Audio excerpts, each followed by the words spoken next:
Première épître de Paul aux Corinthiens, chapitre 8. Pour ce qui concerne les viandes sacrifiées aux idoles, nous savons que nous avons tous la connaissance. La connaissance enfle, mais la charité édifie. Si quelqu'un croit savoir quelque chose, il n'a pas encore connu comme il faut connaître. Mais si quelqu'un aime Dieu, celui-là est connu de lui. Pour ce qui est donc de manger des viandes sacrifiées aux idoles, nous savons qu'il n'y a point d'idole dans le monde, et qu'il n'y a qu'un seul Dieu.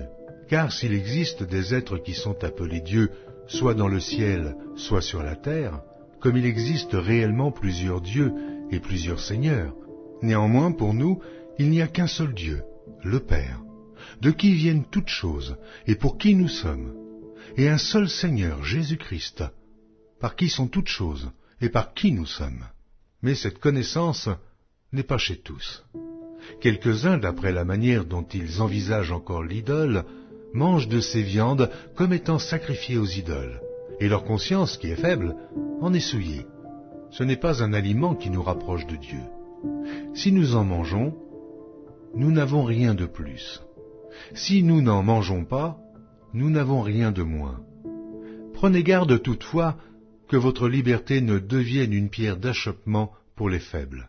Car si quelqu'un te voit, toi qui as de la connaissance, assis à table dans un temple d'idoles, sa conscience à lui qui est faible, ne le portera-t-elle pas à manger des viandes sacrifiées aux idoles? Et ainsi le faible périra par ta connaissance, le frère pour lequel Christ est mort.